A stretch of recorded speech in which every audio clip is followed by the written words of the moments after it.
Je m'appelle Michel, j'ai 64 ans.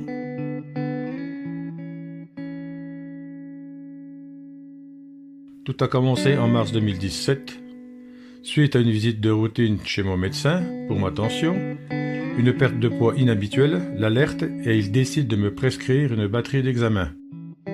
Échographique, sanguin, IRM,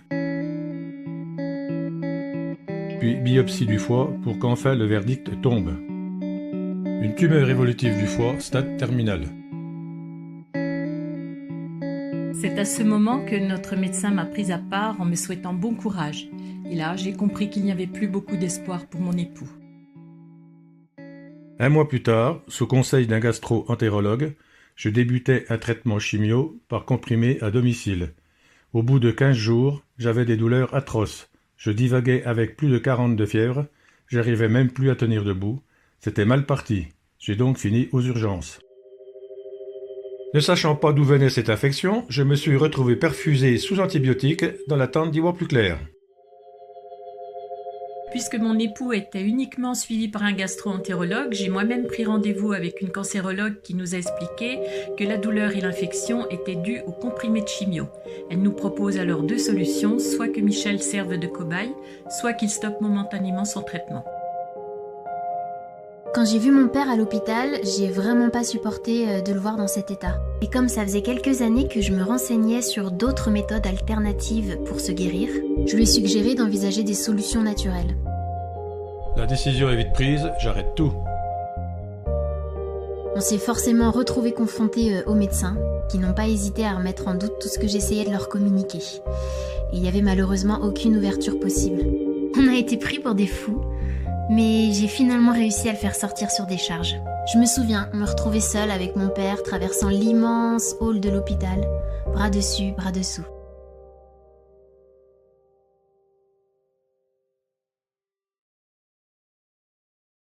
Laura m'a proposé d'appeler Laurence, la thérapeute que j'avais rencontrée lors de mon premier diagnostic. Elle m'a conseillé 5 huiles essentielles pour contrer l'infection. Ça a été radical. En même pas 24 heures, je n'avais plus aucune douleur, la fièvre est tombée, je respirais à nouveau. C'était le début d'un peu d'espoir. Cette femme extraordinaire me redonnait du courage dans sa façon de me conseiller et me guider.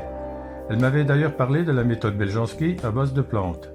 Et n'étant plus sous chimio, le 30 mai 2017, je me suis lancé dans ce traitement. La médecine naturelle était un domaine complètement inconnu pour moi, mais comme je n'avais plus rien à perdre, à cette période, les marqueurs du cancer, qu'on appelle AFP, étaient à 250 413 unités pour une norme à 7,4. Mon fils Larry, qui suit attentivement les vidéos de Thierry Casasnovas, avait longuement expliqué les bienfaits des jus à l'extracteur. Faut dire que j'en avais passé des heures sur les vidéos de Thierry. C'était comme une évidence pour moi que les jus de betterave pouvaient considérablement améliorer le terrain physiologique de mon père, et en particulier régénérer son foie.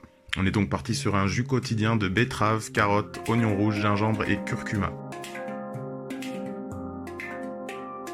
Moi qui étais habitué à mon bon verre de vin quotidien. Bien sûr, et Laurence l'avait bien expliqué aussi, il fallait qu'il change toutes ses habitudes alimentaires et donc son mode de vie. J'ai donc entamé un régime personnalisé anti-inflammatoire, sans prolamine et caséine, donc plus de gluten, plus de lactose, aucune viande rouge, fini le café, le sucre et j'en passe. Mon alimentation était réajustée au fil des analyses, veillant à l'équilibre acido-basique, le but étant de réalcaliniser mon corps.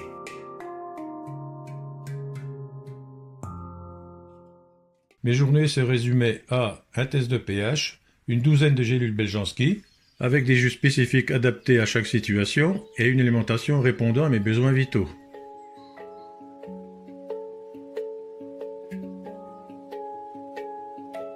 Sans oublier une sophrologie personnalisée afin d'accepter ma situation pour contribuer à ma guérison.